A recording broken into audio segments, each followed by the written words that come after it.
citizens. And any leader who turns his eye away from those unfortunate situations is not fit to be there. I'll accept that. But you see, we have to understand the menace of the beast that we're dealing with. I've already said that we didn't sufficiently appreciate the gravity and the methodology that these people were employing. And it's taken a little bit more time than Nigerians will be patient to appreciate to get to grips with the issues. Having got to grips with the issues, we've been able to deal with issues of funding. If you have terrorists that are being funded, then you have to close their supply. If you have terrorists who are being armed, then you have to close their supply. If you have a force that has to stand up against them, then they have to have the requisite knowledge, both in terms of military intelligence and in terms of equipment, to deal with this menace. You see, when we were getting on top of the terrorists, they changed strategy. And then what you then found was the uprising of suicide bombers. Now take suicide bombers, for example. They are ordinary people who are being recruited. They come into your midst. Unless you have the right equipment to detect that they've got a bomb on their person, and they are going to sacrifice themselves and blow themselves up. So what you find is that when the military are getting to a stage where they're getting grip to the situation, they change tact. Now, I'm not saying that we're not going to continue to change this battle. We have to, because that's a major responsibility of government. But what we cannot do is order the military to go in and just flatten the whole of the Northeast, because that will be wiping out your people, because some have advocated the Obasanjo style of just going, swamp out and wipe out the whole of the Northeast. We're going to wipe out one section of Nigeria. The casualty levels will be higher than what we have now, and we can't do that. So this is a government that is strategically and tactically proceeding to make sure that we curb the menace of this insecurity. And I totally agree with those who say it's unacceptable that we should lose more lives. And I can assure you that this president and his experience on the saddle is on top of the event. Okay. And that's why we need another continuation of government. Mr. Doherty. He said it all. The incompetent. Right. We cannot allow the incompetency to continue or to go ahead. You see, let us go back the Matasini days. What happened? How did the then government combat Matasini? Is that what we see to all these insurgents is because, number one, the government himself, the government of the day, they are not sincere about pursuing this insurgency.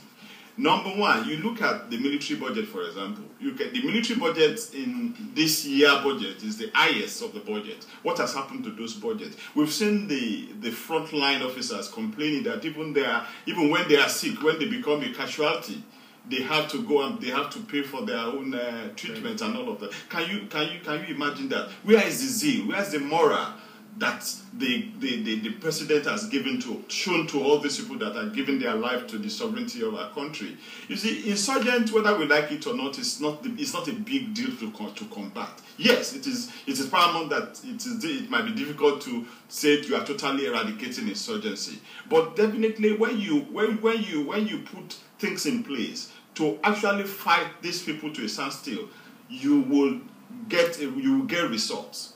Not today, they kill 100, tomorrow they kill 1,000, they graduate like that. Look at what happened in France. How many people were killed? No, but apart from the killing in France, do you technically believe that APC can win this election? Definitely.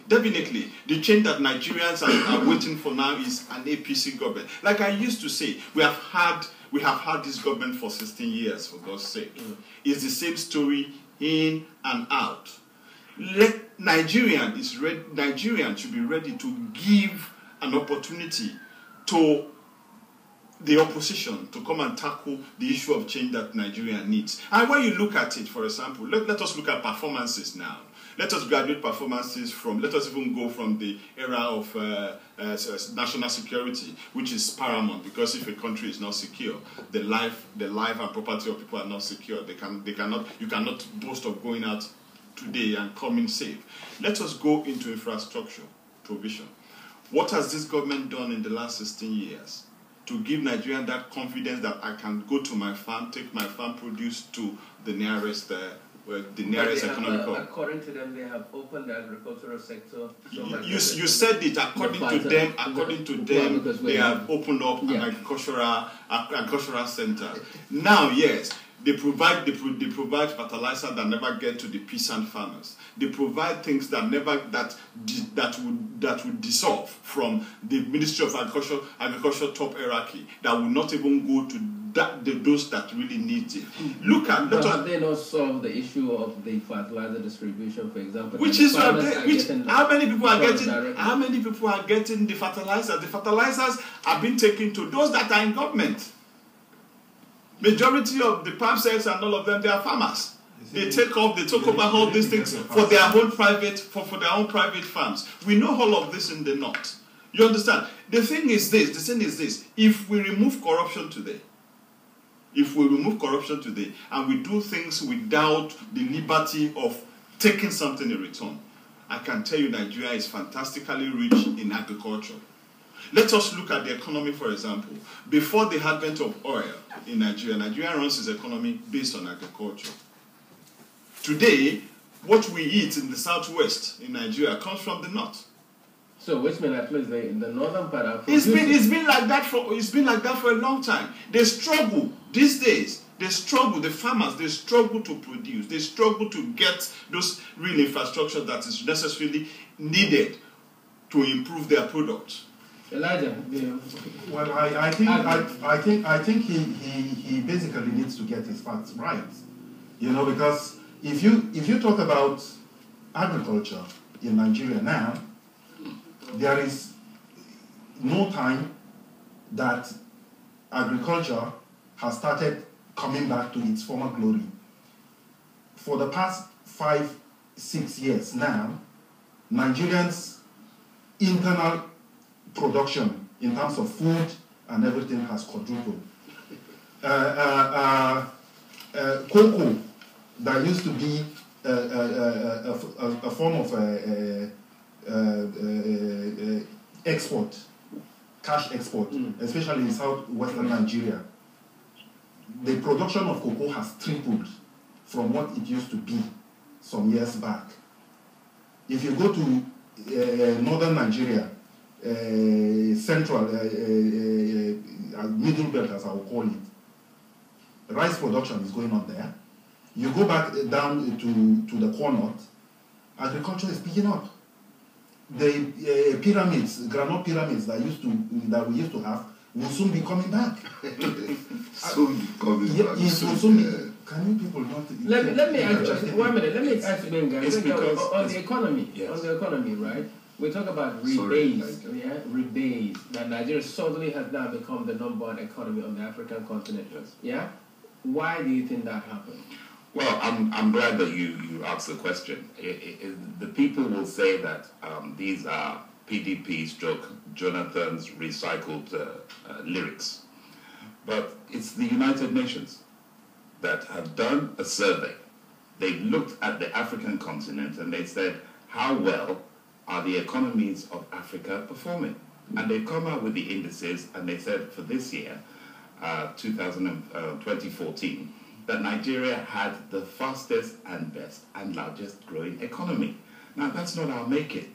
It's because we've invested in agriculture. Yes. We've invested in agriculture Just 1 minute, to the extent. because I'll hold you, because you said that is not your making. It's not our making. So which means it wasn't down to PDP. These are assessments that are done by neutrals. What I'm trying to get is that this was not... The result. Nigeria becoming the #1 economy has nothing to do with PDP. Now, when I say it's not our making, what I say is the declaration But was what not our I'm making. saying is that The award it was wasn't not our because of- making. We're It was definitely we're because saying, of the we're saying that Is it because of PDP Of that course we're it's- #1, or because that the rebates was done based on the new industry that was added into Nigeria? It's The not- it's Nollywood has been going there for more than 16 years, My which dear has brother, nothing to do with it's the PDP. initiatives that are being driven by a PDP Jonathan government. What are they? Rice production.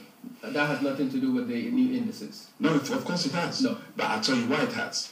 When you increase your domestic production, it means that you're reducing how much you are spending on foreign reserves to import food. So in real terms, your economy is growing. When you have infrastructure that is put in place in your country, it opens up the whole economy to all areas. And those are the things that have a geometric increase on the economy. Those are the things that I'm not slowing you down. Let's just take another caller. Hello, hi, your name and where you're calling from? Hello, my name is Tayo and I'm calling from London. You're welcome, Tayo. Yeah, thank you. Thank you for this debate. I simply want to add one or two things to it. In the first instance, I want us to understand the fact that the political system that we're having in that country at the moment does not provide the right platform for the right candidates to come up. And that is the more reason why we've not been having a good leadership in that country. Not only that, the politicians have been recycled for too long in the administration of that country. So in a nutshell, the decadence of yesteryear is what we are experiencing today. And now it is the right time for us to make the right decision in order to move the country forward.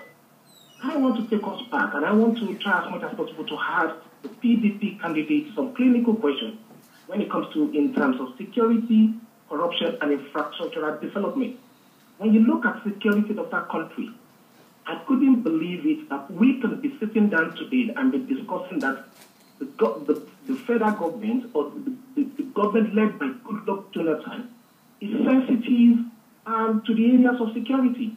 Because if in actual fact is sensitive to it, something should have been done to curb the insurgents of Boko Haram. I want to take us back a little bit. The abduction of the 200 girls. When I listen to the presidency, talking on, what's it called? I think on